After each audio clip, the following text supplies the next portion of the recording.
the Sickle Cell Awareness Day. What exactly is it, and what do we need to know about it? Can we put an end to it? And for those who are champions, how do we help them live better lives? All of this we will be looking at today on Breakfast Fiesta, and I have joining me on the program Dr. Kelechi Duru is a specialist in this aspect. You're welcome aboard Breakfast Fiesta. Thank you very much. Thank you for having me. All right, and also with me here in the studio is Mr. Okpeyemi Adediro, who is a sickle cell. I will call you a sickle cell champion. But they told me that he doesn't mind being called a sickle cell patient. Thank you for joining us. Good morning. All right. So before we go ahead with we truly digging into all that we need to know about this morning, we'll be taking a quick break and we'll be back to talk about this. Stay with us. Pàtí yóò ṣẹ̀ṣẹ̀ṣẹ̀ ọdún kẹrìndínlọ́gbọ̀n rèé tá a ti ń ṣèjọba àwa ara wa bọ̀ lórílẹ̀‐èdè yìí. Ayọ̀ òun ló dùn ó ní gbogbo àwọn òṣìṣẹ́ ìjọba ìpínlẹ̀ Ọ̀yọ́ la fi ń yangàn wípé ọdún kẹfà mọ̀rẹ́ táwọn òṣìṣẹ́ ìjọba náà sì ti ń jẹ tọ̀ìtọ̀ì. GSM ló jẹ́ orí bẹ́ẹ̀. Owó oṣù sísan kò tètè. Gbogbo àjẹ́lẹ̀ owó òfẹ̀yìntì àmúrelé gratuity wọ́n jẹ́ sísan ó lé lẹ́gbẹ̀rún lọ́nà ogún àwa òṣìṣẹ́ tó yẹ ká ti gbàgbéga pààrọ̀ àyè síbi iṣẹ́ tó wù wá tó tẹ̀ wá lọ́wọ́. Owó ìyá fi rọkọ̀ àti owó ìyá fi kọ́lé ara ẹni ó tún jẹ́ fífi kún owó oṣù tó kéré jù fún ṣiṣẹ́ ọba tó di ẹgbẹ̀rún lọ́nà ọgọ́rin náírà tó jẹ́ bíbẹ̀rẹ̀ sí ní jẹ́ sísan ó lé lẹ́gbẹ̀rún mẹ́tàlélọ́gbọ̀n àwọn ọ̀tún òṣìṣẹ́ tí a tún jẹ́ gbígbà sẹ́nu iṣẹ́ ọba àkàkà tán lóore tí GSM ṣe fáwọn òṣìṣẹ́ ìjọba tìpínlẹ̀ Ọ̀yọ́. Ìdí rèé o tó lórí gbogbo òṣìṣẹ́ ọba tìpínlẹ̀ Ọ̀yọ́ olóyè Olúbùnmi òní MNI ṣe ń dúpẹ́ lórúkọ gbogbo àwọn òṣìṣẹ́ ìjọba tìpínlẹ̀ Ọ̀yọ́ lọ́wọ́ gómìnà wa ẹnjìníà Ṣèyí Mákindé wípé amóore o.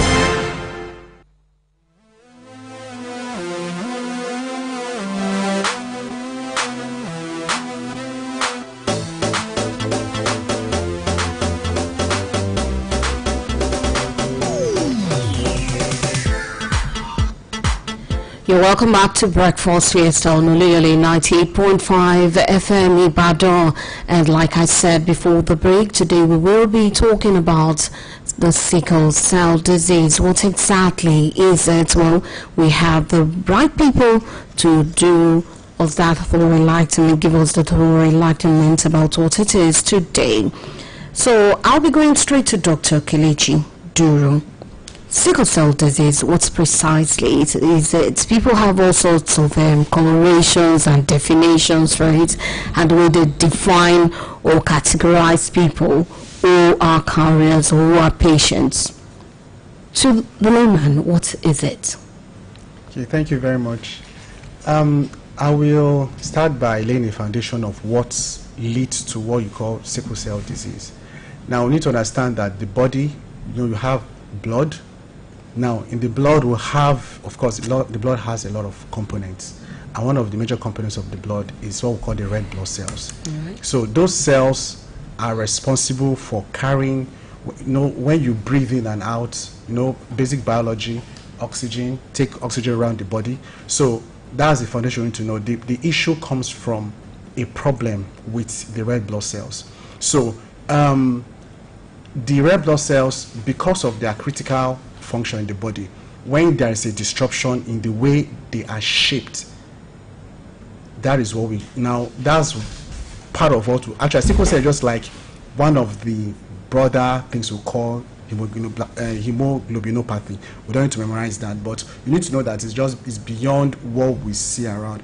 But for Africans specifically, of course blacks, this is a common thing in the black population, not just in Africa but other parts of the world. So the major problem is that those red blood cells, due to certain problems, genetic problems, they are abnormally shaped. That's what they call sickle. Sickle is like, I don't know what the sickle is for cutting grass, things like that. So like just imagine the crescent moon, something like so. They become that way due to a problem, especially when there's a stress in the body. Okay, when that occurs, there's a lot of issues that can happen within the body. So that is basically what leads to what we can call sickle cell disease. The symptoms you see in people, the physical things you see, that's more or less the foundation. That's the problem. Now, the people that now have this condition are people that got this due to, let's use the word genotype. Yes. So it's their genotyping that leads to it. How does that happen? Because the red blood cells have different genotypes. Now, for Africans, I must put it to Africans, we have the A, we'll have the S, we'll have the C. So those genotypes, they don't occur in isolation. Of course, they occur in pairs. All right. So you have someone that could be AA, AS, SS, AC, even CC, which is somewhat CC is a kind yes, of not familiar. Yes, actually it's rare. So those, just as long as you know that, okay, these individual genotypes, they must occur in pairs. Let's put it that way. So in pairs, they are called genotypes. So when a person has two S genotypes, that means that person's red blood cells will sickle. So that's the basic way of putting it. There are a lot of molecular level things occurring that cause that. But in basic terms, the cells will become that shape. That shape is what causes problem, because the shape will not allow the body to function normally. And it also leads to certain features we'll talk about later, the symptoms, how you can know. But the symptoms should be more for parents that have children like that. So if we want to go into the cause, as it were, we will say that since this is genetic, and we are aware that it takes two abnormal genes, which is called the S gene, because we have the A, the S, and the C. So the abnormal ones are the S and the C. Now, when you have someone that has AA genotyping, okay, this person's red blood cells are fine. The person will not likely have what we call crisis due to the abnormal shape of the red blood cells. Now, if you have the AS, it means that parts of the red blood cells will be sickled. The other parts will not have any issues. But because you have the A, you will not see the manifestation of those S. Yes, what you could see in double S. All right.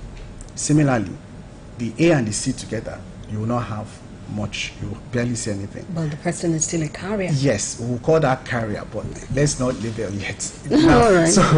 So now we now have the CC, which is very rare, which I will not even touch, but we now have the potential SC, which we actually see in clinical settings.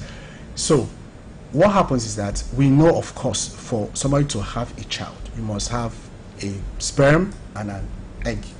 Sperm, ovum, male and female.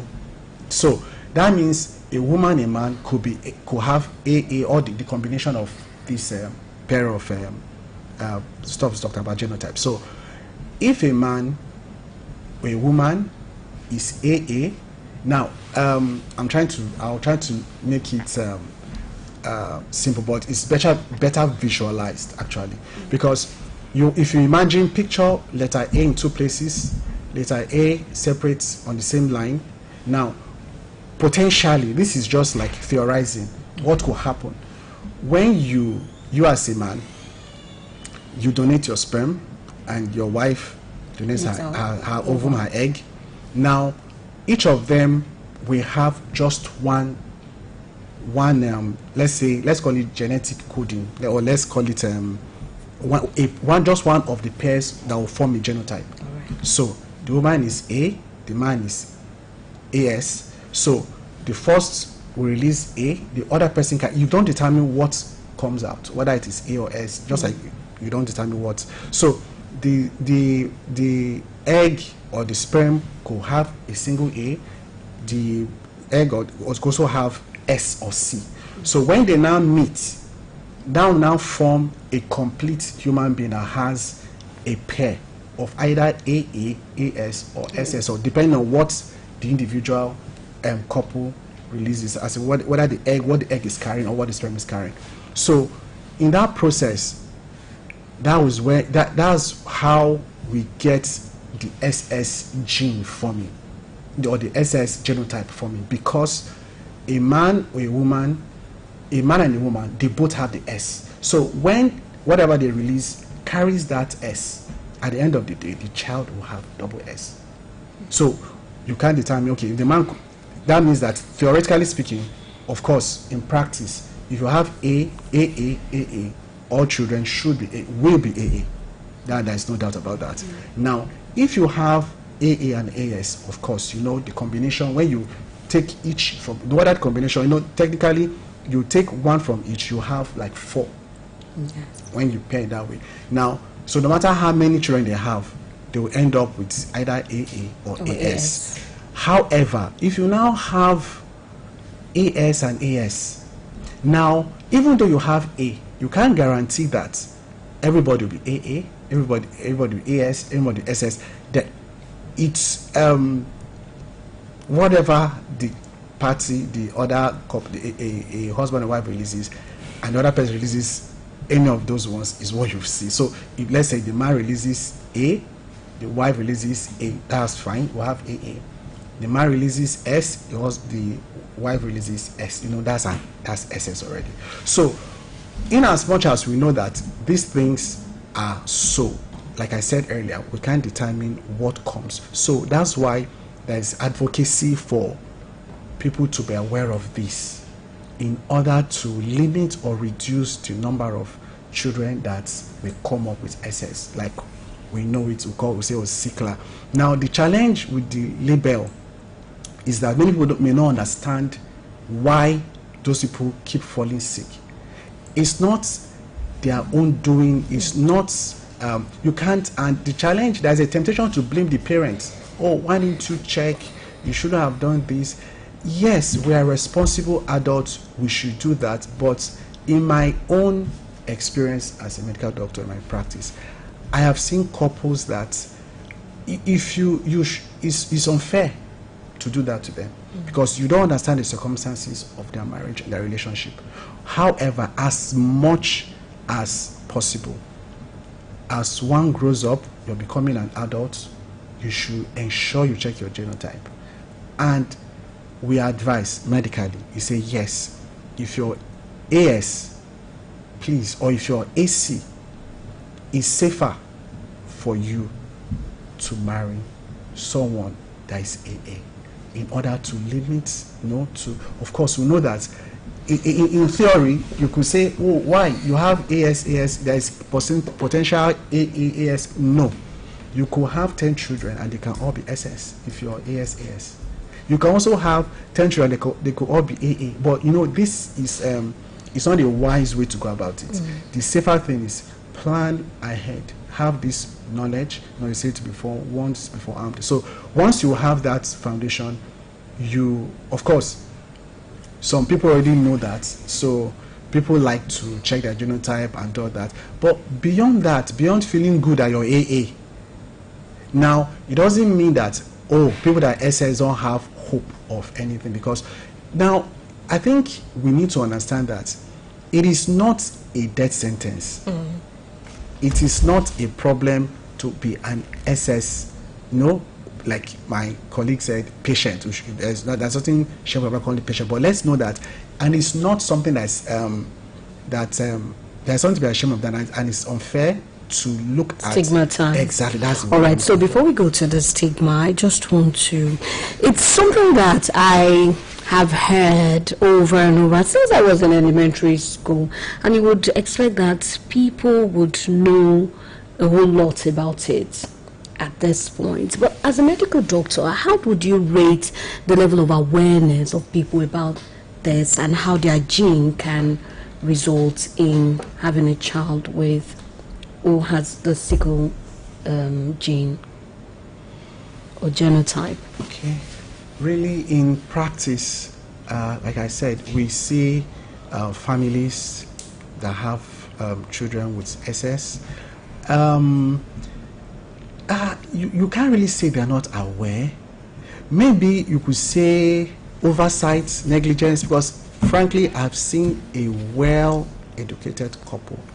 I mean, you interact with, parents, you can tell, very well educated. but they have 2 children that are SS. So would you say a lot of people are aware?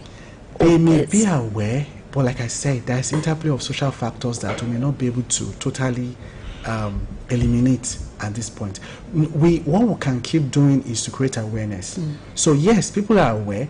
Some people may not be. I'm not saying generally people are generally aware. No, some people are not aware truly, but we could say maybe people in rural settings, poor educational background. But to be fair, I've not really worked in rural settings in that sense, but most of the patients I've seen have been in the cities. So why will parents, you see a child of 7, they're not old couples, they are relatively young. You see a child, even a child of 12, the parents should still be young. Let's say the first child, second child. So you can't, and they have university degrees. You can't say that they're not aware, but probably they may not be fully conscious of it. And like they say, if you place reason and emotions side by side, emotions will win. So if you look at it, let's not joke with the word love. Let me put it that way, because some people, you could say, okay, it's emotional, they got carried away. Yes, but they ended up getting married, probably even knowing their genotypes, or maybe fear of even checking because of how far they've gone into a relationship. I'm not saying that this is just the reason. I'm saying despite the knowledge, people are still human beings. They will still likely follow their sentiments, emotions, and things like that. All right, so Dr. Drew mentioned stigmatization there not quite long ago. Mr. Opeyemi Adediro, you're a sickle cell patient. How would you say that makes you feel, stigma against sickle cell patients, and how have you been able to manage that up to this level? Thank you for the question. I must say stigmatization is a big part of what people born with sickle cell, living with sickle cell in this part of the world have to deal with, especially probably due to the high level of illiteracy in the country, and probably high level of ignorance about how people come up with the disease. So I was born in the 1980s when there wasn't as much awareness about sickle cell as it is now. So you can imagine how bad the stigmatization and ignorance was then. But there were a lot of discouraging actions from people who knew you were a sickle cell patient. Many of them, one of the first things they expect about you is that you will not live, that you will not survive, and some of them actually, some people actually behave to you that way. Some of them verbalize it in their actions towards you, that they say so many things. I don't want to repeat some of those things because they are out of ignorance, but people react to you as if you are less of a human being, as if they are the only ones that will grow old. You wouldn't grow old. So it was tough, but it's not an impossible situation to deal with, especially if the child or the patient has supportive parents. We do say charity begins from home. If the parents are supportive of the child, they accept their responsibility on the child, and they keep doing their best to take care of the child, then the child knows that, okay, these people that are stigmatizing me, they are talking out of ignorance. One of the worst things that can happen to a sickle cell patient is when the parents that actually gave birth to the child, whose actions were responsible for the child having the disease, now turning around to stigmatize the child or blaming the child for being a source of their misfortune. Now I've come across some of these situations. Yesterday I was even on social media. I saw the pathetic video of one sickle cell patient whose parents abandoned. The boy said his mother took him to one public bridge in Lagos State and abandoned him and told him that his wala is too much, that if he ever survives and even if he makes it in life, he should not remember them again.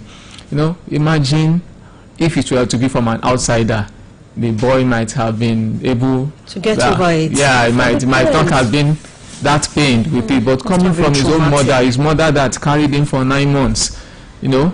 So the family support is critical and crucial for building the self-esteem of sickle cell patient, because it's not an easy thing to deal with at all. When you suffer pain, get sick more frequently than the average person, have to be admitted in hospital, miss school, and so it's already so much stress, so much extra struggle for you to do the things that everybody considers normal. It takes extraordinary struggle and effort and support for you to do. Many people don't understand these aspects. If you see a sickle cell patient going to school, doing well in life, married, having children, if you know the amount of effort and support that has gone into the outcome you are seeing, you will be amazed. It's far more extra, more traumatic than what it takes for the average person who is medically normal, who doesn't have anything, any life-changing or altering illness. So, but we thankfully, knowledge is increasing. We have the internet now. The literacy rates are going up. So among the younger generations, the awareness is higher that you have to know your genotype. You know, during our own days, many of our parents, they would say they didn't know. If they had known, they wouldn't have done it. So now the awareness is higher. So my own encouragement and appeal would be for people not to trivialize it. It is not. Some people will say that they will manage it. They will do it and manage it. Especially among us, I'm a Christian. Among us Christians, we do believe that God can change genotype. Yes, God can change. I don't know. God is almighty, but it's better for you not to tempt God. It's better for you not to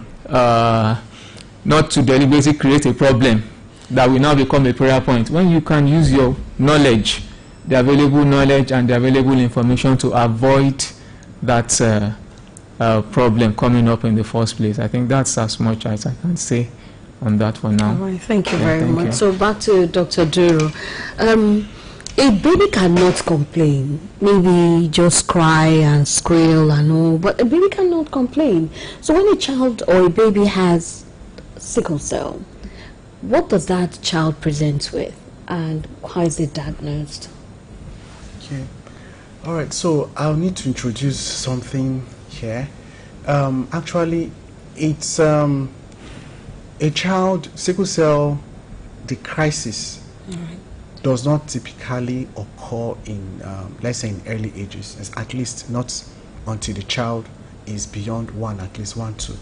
Why? Because while the child is in the mother's womb, there is something we call the fetal hemoglobin, even though I don't want to go into this, but there is a kind of, shall I use the word, there's a kind of, like I mentioned, the red blood cells, you know, they have, because of abnormality in them, that's what causes sickling. Now, that sickling problem is masked, as in it's covered. You won't notice it for a child that's just born, because the hemoglobin the child is carrying from the womb is there for a while. So it protects the child. So the issue with the presentation doesn't occur that early in life. So it's later that the parents will start noticing that, okay, this child is complaining of pain. You know, you just notice that, okay, there's a problem here and there. But earlier, now we even discovered there are some people that, instead of that particular protective hemoglobin to clear from the bloodstream, it persists for a while, yes, even into adulthood. And they will not know that they are SS until much later. Actually, I'm aware of a particular case that we just did a talk on where I work. So the patient is a young person. She argued. She said it's not possible. She has been well all her life. How can she be SS? She had to be referred to UCH. Now, she now had to do a test in a high-profile diagnosis center in Ibadan here. It was now discovered that she has very high level of that protective hemoglobin, fetal hemoglobin. She said has it in her. Even into adulthood? Yes. But could it have been diagnosed or could it have been detected if she had done her blood test earlier? Thank you for that question. Or the genotype? Yes, it could have been. But parents, they are not aware of that. Why would you just... many people don't feel the need to go to the hospital if the child is not sick. So apparently she has been well. So the parents didn't think of anything like that. And apparently there was nobody and everybody is fine. So that was, you could say, missed. But she got to know much later in life. However, for people that don't have such protective mechanism, those are the people we see more commonly, and they usually commonest presentation, bone pain. That's the commonest. They just say from what age? Let's say from 2, but many times earlier and later. Not necessarily. It's usually not too early in life, but potentially. Let's put it that way. So when such happens, well, parents may not, and again, let me mention this, for genotype, maybe it's our technology in Nigeria, it may not be that accurate. Before, there's an argument, 6 months, 1 year, when do you check? Yes. So if you check at 6 months, it may not really be correct. You check at, so some people advocate 1 year. No, just like at least at the age of 1, check. Understand? So the symptoms, they are the damage, or should I say the tiny injuries will start gradually. But the major one that we see, like, why do I say that? There are certain features, well, let's leave that for medical people. Certain features you see in sickle cell people, that when a sickle cell patient walks in as a doctor, you already know that is, so those things over time build up. But the one that occurs, like we say, acute, it just happened, those are the pain crisis. And there are different types. So let's not bore with the types, but the major thing, the child will complain of pain. Especially on the limbs, or the back, the waist, mostly. At times, chest, but that is something more severe. But those are the common things. So once you're seeing that in your child frequently, immediately, in fact, you should even check the genotype early. But that is a pointer to check genotype. Besides, a child that goes to, now children, let me add this point. Children, for some reasons, because they are children, their immune system, especially children below 5, is not that strong. So at times when children could come to the hospital with just malaria, infection, you check their blood level, it may be low. And it could be low due to malaria, it could be low due to severe infection. However, a child of 10, even an adult, or let's say a preteen, you'll see the blood level is below, I'm just using as a round universal thing to pay attention to for parents, below 30. A preteen, a teen, or a child that you see the blood level, you've gone once, twice, they told you is below 30. If the doctors are not asking for the genotype, you should do the genotype, because that's one of the ways. It could be a pointer. Yes, to that. All right. Thank you very much, Dr. Duro. Well, we'll be taking a break now to bring you the news at exactly 11. That will be followed by Rui. And we'll continue with this program right after that. It's still Breakfast Fiesta on Oluyole 98.5 FM. Do stay with us. Ohun èlò tuntun kan ti wà fún sísè àwọn oúnjẹ aládùn. Ṣé lóòótọ́? Bẹ́ẹ̀ ni, Tasty Cube chicken flavour ni o, tí wọ́n ṣe pẹ̀lú àwọn èròjà àbáláyé láti sọ gbogbo oúnjẹ tá a sè dàjẹ́ pọ́nnu lá.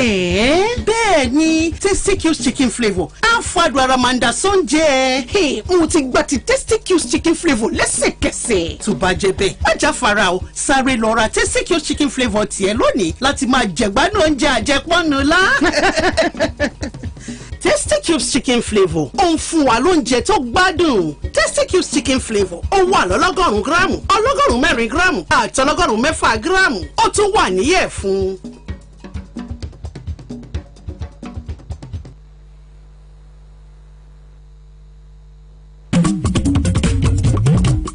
ọ̀pọ̀ ti sún ó ṣẹ̀dẹ̀ rí bó ṣe wá mọ́lẹ̀ kedere. fẹ́ni tó ti gbọ́ kó sọ fẹ́ni tí ò gbọ́ o. PCOS bàbá wa làgbà adìẹ. ẹṣin tó ṣíwájú ó ti gbà kú kíni náà. tó bá fẹ́ polówó ọjà kájé bùgbàjẹ́. kàn sí wa ní room 2 tó fi dé room 6 commercial department PCOS ilé akéde. ẹ wúra wọ PCOS ọpọ́n ti sùn ó fakọyọ ó tún clear gan. PCOS ọpọ́n ti sùn wọ́n ṣe bẹ̀bẹ̀ ó tún mọ́lẹ̀ kedere. àní right now PCOS ọpọ́n ti sùn ó fakọyọ ó tún clean gan. nísẹ̀yìn PCOS ọpọ́n ti sùn wọ́n ṣe bẹ̀bẹ̀ ó tún mọ́lẹ̀ kedere. gbogbo ẹ̀yin tẹ́ ń gbọ́ tiwa Oluyole Ajílété lókè ògùn gbogbo yín pátá la kí. àti ẹ̀yin tẹ́ fẹ́ bá wa dòwò pọ̀ oṣù ọ̀ ẹ máa rí tajé ṣe o. TS Charity ẹ wòrà wọ̀ yí o. PCOS ọpọ́n ti sùn ó fakọyọ ó tún clean gan. PCOS ọpọ́n ti sùn ó wọ́n ṣe bẹ̀bẹ̀ ó tún mọ́lẹ̀ kedere.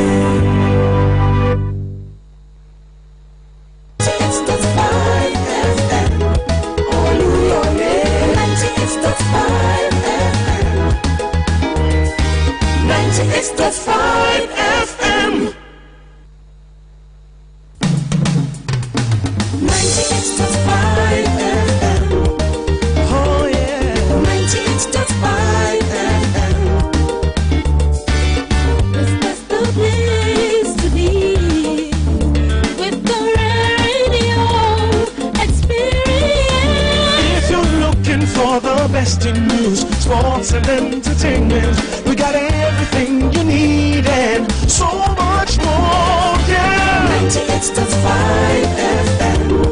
Oluyole. 98.5 FM. Hear me now. You're down to the #1 station. You get even quality information. Brighten up your day. The time is 11 o'clock.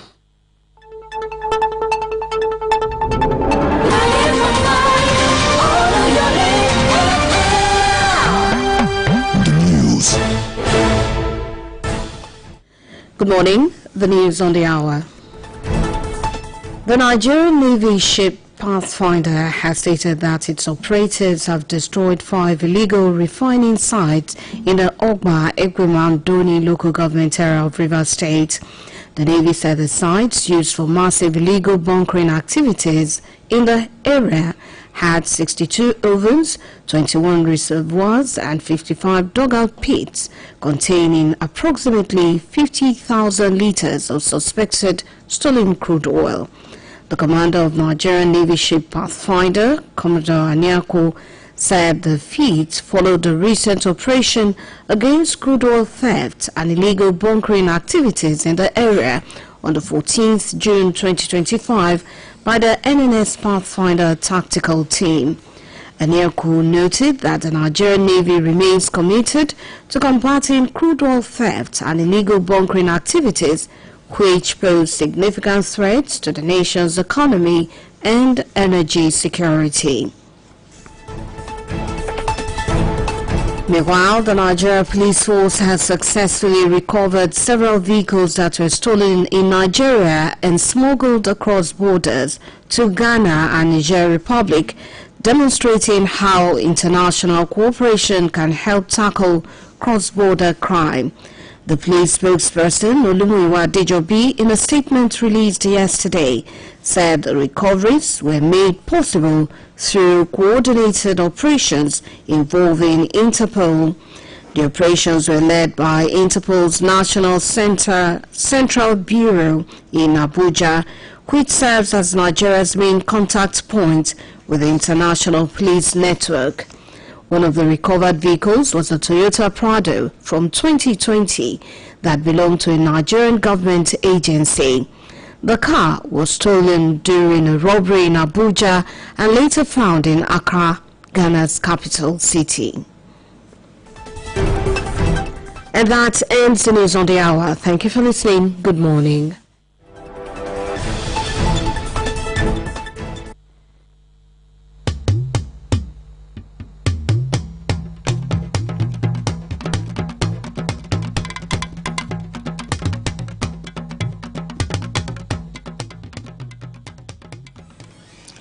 Ẹ káàárọ̀ ìròyìn ní ṣókí. Iléeṣẹ́ ọmọ ogun ojú òfurufú ilẹ̀ yìí ti ṣe àlàyé pé àwọn òṣìṣẹ́ rẹ̀ ti bá ibùdó ìfọpo 5 tí kò bófin mu jẹ́ ní ìjọba ìbílẹ̀ Ọgbà Ègbèmà Ndoni ní ìpínlẹ̀ Rivers. Iléeṣẹ́ ọmọ ogun náà jẹ́ kó di mímọ̀ wípé àwọn ibùdó ìfọpo yìí ni wọ́n ti máa ń jí epo gbọ́n ní agbègbè náà. Olórí ikọ̀ ọmọ ogun ojú òfurufú Ship Pathfinder Commodore Jesgan Aniaku ṣe àlàyé pé ìgbésẹ̀ yìí ló jẹ́ ara ọ̀nà láti wá gbòdẹ́kùn fún ìwà jíjí epo gbọ́n àti ṣíṣe okòwò epo rọ̀bì lọ́nà àìtọ́ ní agbègbè yìí. Aniaku tọ́ka sí pé ikọ̀ ọmọ ogun ojú òfurufú náà fi ara rẹ̀ jìn fún àtikápá jíjí epo wà èyí tó ń dúnkokò mọ́ ètò ọrọ̀ ajé àti ètò ààbò orílẹ̀-èdè yìí. Ẹ̀wẹ̀ iléeṣẹ́ ọlọ́pàá ilẹ̀ yìí ti kéde rẹ̀ pé òun ti rí ọ̀pọ̀ ọkọ̀ tí wọ́n jí gbé nílẹ̀ yìí gbà padà àtàwọn èyí tí wọ́n fi ẹ̀yìn pọ̀n wọlé láti àwọn ẹnubodè ilẹ̀ Ghana àti ilẹ̀ lómìnira Benin láti mọ bí àjọṣepọ̀ láti pàṣẹ bí àjọṣepọ̀ àwọn orílẹ̀-èdè àgbáyé ṣe jùmọ̀ ṣiṣẹ́ pọ̀ láti wá ojútùú sí ìṣòro yìí.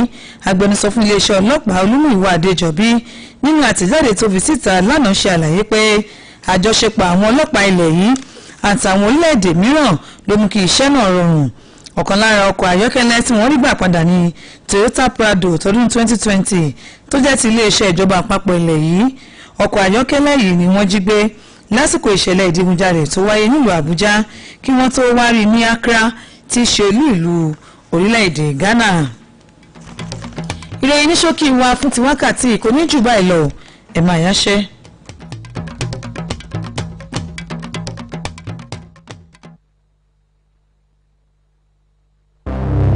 Bó ṣe ń mi gbòòrò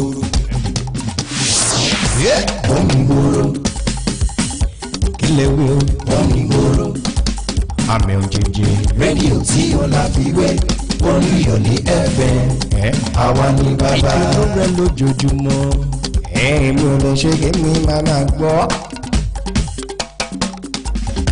Olúyọ̀lé FM ń bàbá going through. Àṣà èdè àṣà tèdè ìmọ̀ràn ẹ̀fẹ̀ ìmọ̀ràn ìròyìn lẹ́kùnrẹ́rẹ́ olókìtì bí ọmọ bá kò sí ní gbò. Olúyọ̀lé FM 90.5 ìdùnnú rẹ ni lójoojúmọ́.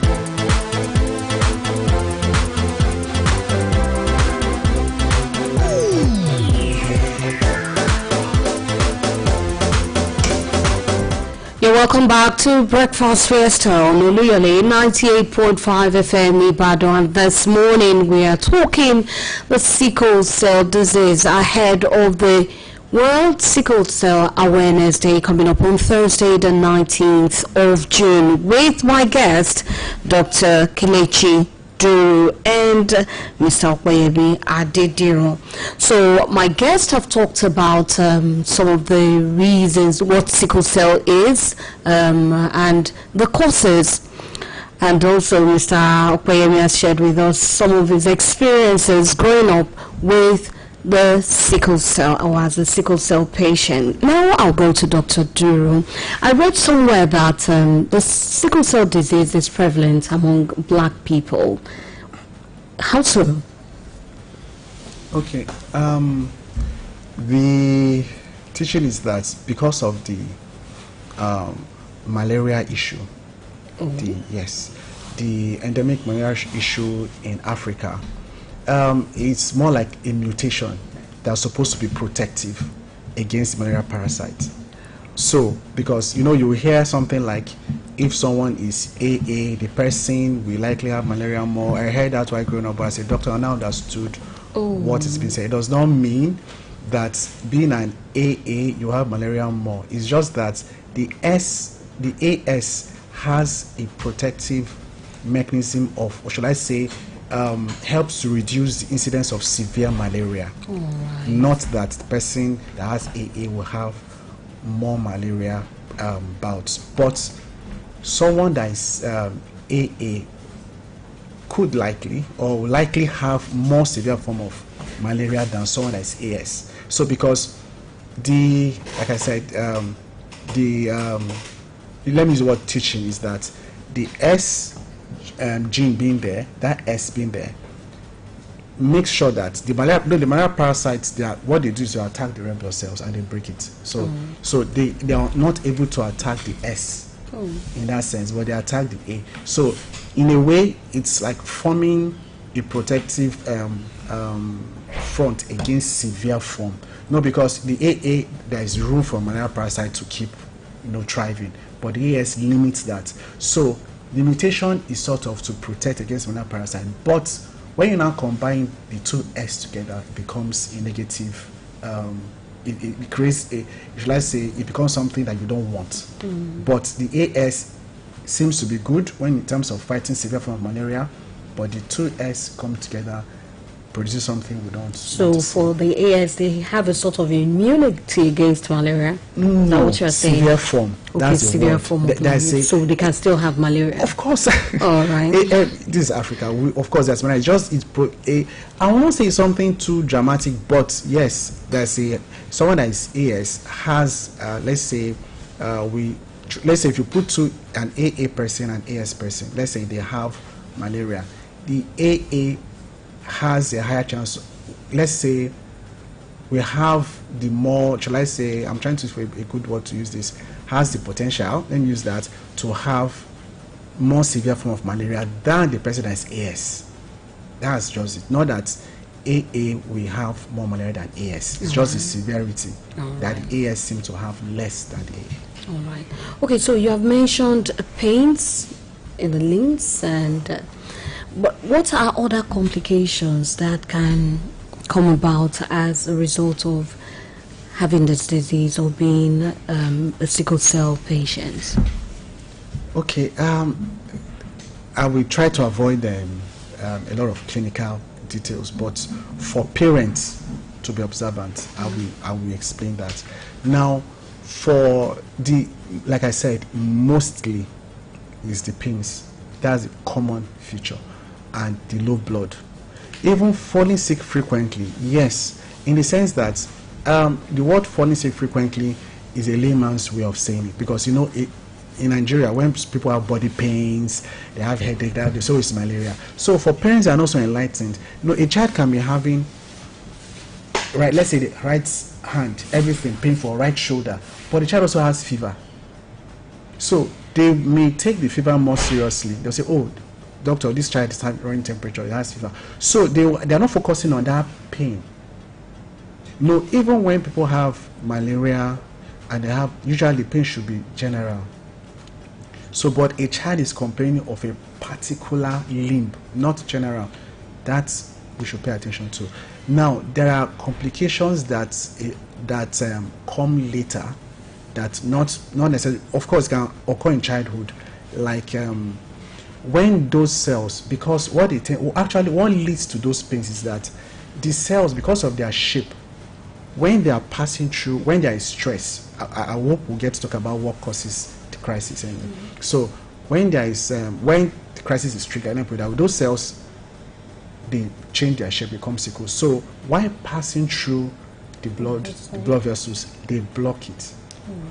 So that triggers pains depending on where it is occurring. But when there is repeated blockage of certain areas, especially the thigh bone, call it the femur, the neck, the part that joins the hip, that joins to the hip bone.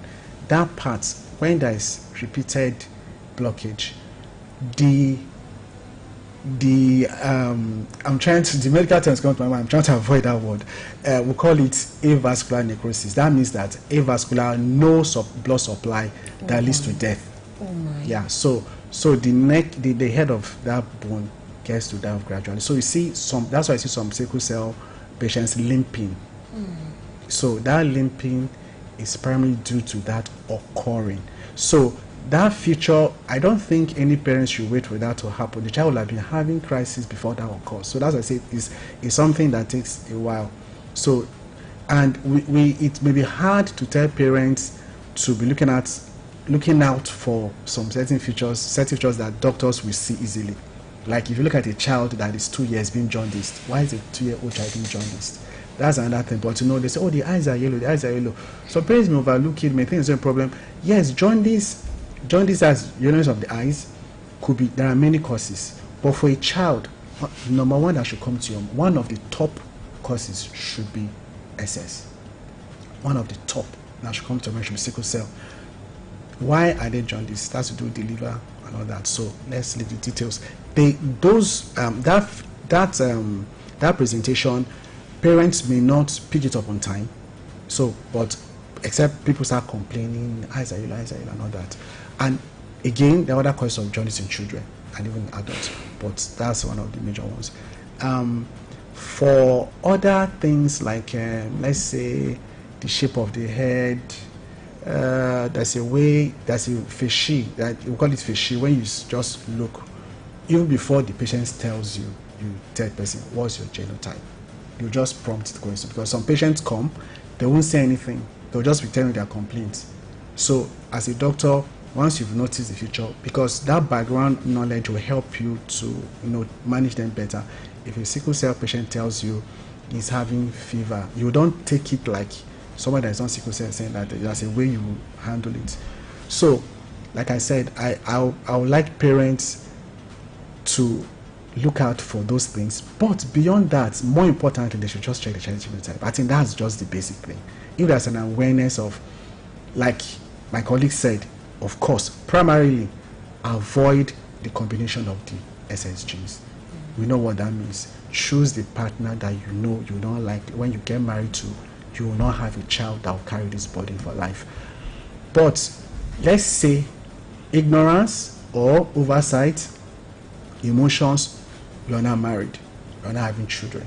So, and you don't even know your genotype, or maybe you just got to know that both of you have the S gene, or somebody has C, somebody has S, so there's potential combination.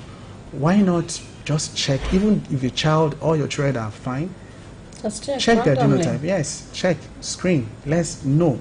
Knowledge is power. Once you know, you even take preventive actions. You know, the preventive measures, do things, and even make their lives comfortable before anything like that starts, if they've not had it before.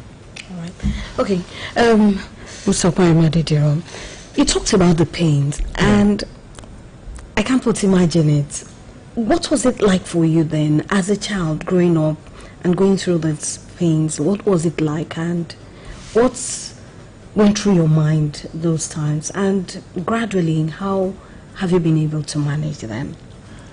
Well, the pain, I don't know how to describe it. It's only somebody that has experienced it that can have a good appreciation of how it's like. It is, I think it's one of the worst physical pains one can experience in this world. I've actually tried to do a search that which condition is more painful in the world. People do compare the pain of sickle cell crisis with women giving birth, laboring to give birth to children.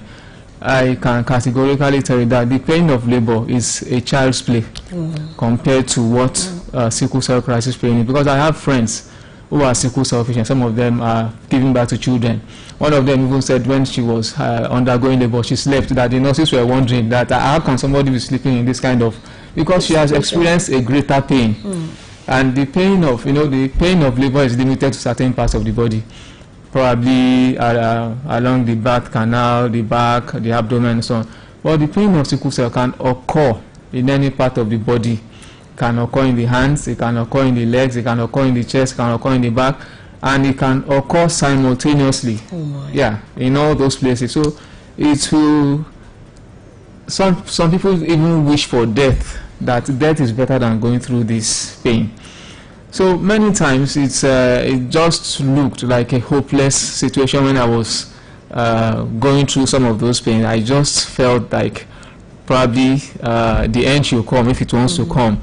It was, at that moment you can't think of any other things. You scream in pain, you cry, it doesn't change the pain until it runs its course.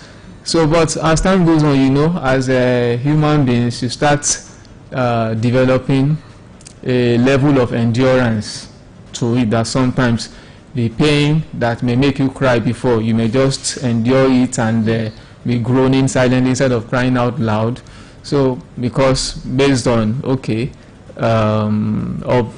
on past experience, you have developed a little bit of ability to endure, but it doesn't mean the pain has reduced. It just means that you have just toughened up a bit to be able to endure it. So it's a terrible experience that nobody should allow their child to pass through it, especially if they have the knowledge. It's just better to prevent it. Prevention is always better than cure. I do say something that it's not all the problems. It's not all the problems. We are Yoruba. People do say it's his destiny. No, some destiny is not all destiny that is unavoidable. There are some destinies that are in your hand that you can control. These are some of these destinies that you can control with knowledge. Preventing your child from having sickle cell genotype, it's a destiny that you can control. So use the knowledge that is available to control it, to favor yourself and to favor your child. Yeah. All right, thank you very much. Now we talked about the pains. Are there triggers, and then how do you manage the pains when the crisis does occur? Okay, so there are certain things that trigger crisis, and we enlighten sickle cell patients to take measures to prevent those things from occurring. One of the common things that one can avoid, is dehydration. Because one of the ways to even reduce the pain is you rehydrate the person. You rehydrate, because rehydration, generally, water intake helps to prevent sickling crisis, the sickle crisis generally. So, dehydration, that means that a sickle cell patient should not take the average recommended amount of water. They should take more. For instance, general recommendation 2 to 3 liters per day. I usually recommend like 5 liters, depending of course. For adults, 5 liters. For children, based on their weight, age, you can tell them how much they should take per day. So frequent water intake. So what we will tell parents to do for children is that they can sweeten the water, because so it doesn't get monotonous and boring, and they don't like just taking water all the time. So even for adults, they can put lime. They can have things you can do to make sure you're hydrated all the time. So that's somehow is within the control of the patient or control of the parents if these are children. Now, for other things, yes, we can still control to some extent. Extreme weather, there's heat or cold, either can trigger. So, as much as possible, the patient should not to avoid such situations. Of course, anything that can cause stress from sports, we want children to play, but we also know that can trigger crisis, things that do stress. So basically, then of course, malaria is endemic in Nigeria, now sub-Saharan Africa. Malaria especially, and even other infections can trigger crisis. So that's why we give, there's this preventive Proguanil, we call it, the common name is Paludrin, that's the trade name. A medication? Yes. So there are medications also that you take? Though I've seen that some patients don't use it and they're fine. It's like preventing malaria. It's a malaria prevention drug, prophylactic drug. So they use it daily. We also give we recommend folic acid. That's is a blood builder, not the one with not iron. You know, many people feel, oh, these people they have low blood. Why don't you give them, some iron to boost them? No, it will cause problem with the liver for them. They don't take iron, at all. So only folic acid that helps. Some other people advocate for vitamin B complex, the other things you may give, but ideally folic acid is number one on the list. A debate can come up with anti-malaria, that's malaria prophylaxis, preventing malaria. However, I can't say I have anything against that. They can take that daily. Those are measures you take for prevention, especially for malaria. For folic acid, it helps to, because low blood also has its own problem. Now, we know generally sickle cell patients' blood level is lower than general population. So what are the things you want to ask a sickle cell patient that you're seeing? Hopefully they are knowledgeable enough. You ask them, what is your normal blood level? We call it steady state PCD. That's when you're well, when you check your blood, what is it like? Some people can have, even some will have normal blood levels, 30 something, especially the SCs. So you can have someone normal blood level to be 22. So if the person is very ill and looking pale, and asking, and the person comes and you check, the blood level is 20. You don't start freaking out that 20 is low. No, 20 is low for the general population, but for someone not for the person. Yes. So that's why you will be aware that they get to take blood frequently. So it's not like we advocate that all the time. You have to have the basic knowledge. They know, especially parents that have children with sickle cell and grown-up sickle cell patients, we have knowledge about how they fare generally. So when a doctor is seeing them, the doctor will have to gauge their clinical history, what they are seeing, and balance a lot of things to even say they want to transfuse, because that's it has technicalities, and of course I can't go into that. But let's go back to the original question. Triggers. So I'll repeat it. Hydration for me is number one. All right. Extreme weather. Yes, extreme weather. 3, anything that triggers stress. Oh. So those 3 things are key. Then illness, of course, especially febrile illness like malaria or other infections that can cause fever. They can also trigger crisis. All right. So is there permanent treatment or a sort of cure? Because I've read about something like a stem cell surgery or something like that. Is there something permanent that can be done to completely cure the sickle cell disease? That question does not have a straightforward answer. If I say yes, it seems correct. If I say no, it also seems correct. Because yes, there is stem cell transplant, but not everybody can have that done. That there are people that are let me try to phrase it this way. There are criteria for such to occur.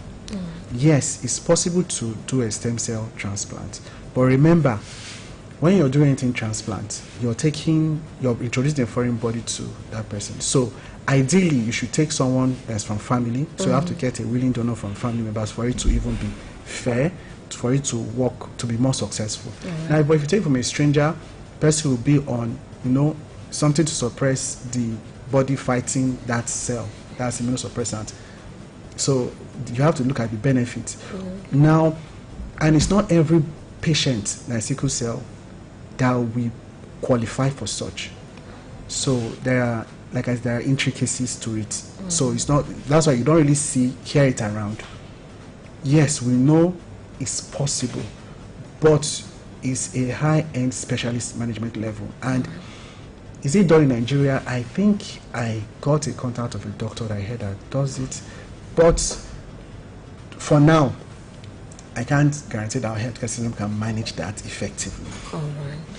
Okay, so Mr. Adediro, your part in short, in a sentence, on sickle cell disease. Okay, one important thing that came to my mind that I think is worth mentioning is that when you are checking your genotype, because I've come across parents who said they were aware of sickle cell, they wanted to avoid it, but the genotype test they did showed them that they were AA.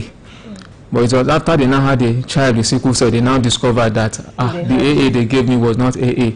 So if you are checking your genotype, please check in at least 2 places. Yeah, it's important because we have low enforcement of standards in Nigeria. A lot of anyhowness and quackery goes on. So if you are checking your genotype, especially for intending couples, check in at least 2 places. Then you will be sure. If you get the same result in 2 places, then you are sure that okay, these results they are giving me. It's one of the ways by which we can reduce the prevalence of sickle cell occurrence. And to parents who already have children with sickle cell, my advice would be accept your responsibility and do your best for these children. Don't hope for the worst. Hope for the best and do your best for them. Take care of them, and the outcome, no matter what it is, your conscience will be satisfied that I did my best, and we all hope the outcome will be good. Personally, many times there were times I was growing up, there were times that I doubted whether I'll be able to live up to an age like this, but by God's grace and by determination and support, I'm still here. So no matter the situation, don't give up. All right, thank you very much for coming on today's episode of Breakfast Fiesta. Dr. Kelechi Duru, thank you so much for your contribution, and Mr. Okweyemi Adediro, it's been so enlightening having you join us as well. And to you at home too, I guess the key word is know your genotype before you tie that knot. We can put an end to this. Until next week, and I'll be coming your way again. My name is Jamila Iligbili. Thank you on behalf of my producer, Salaudin Oladimiji. Do enjoy the rest of your week. Oluyole FM 98.5. Oluyole FM 98.5. Bó ṣe ń mi gbòòrò ó mi gbòòrò kílẹ̀ wí ó mi gbòòrò àmì òjijì rédíò tí ó láfiwé Olúyọ̀lé FM àwa ní bàbá ìdúró rẹ lójoojúmọ́ èmi ò lè ṣe kí mi máa gbọ́. Olúyọ̀lé FM ń bàbá orin tìlú àṣà èdè ìmọ̀ràn ẹ̀fẹ̀ ìmọ̀ràn. Agbọ́kànlá Bọ́ọ̀lù nìkan ní Olúyọ̀lé 98.5 FM nìbàdàn nígbà àsìkò títún fún ètò ó gbá yágéyágé pẹ̀lú Adékọ́lá Ọmọ́tọ́ṣọ́.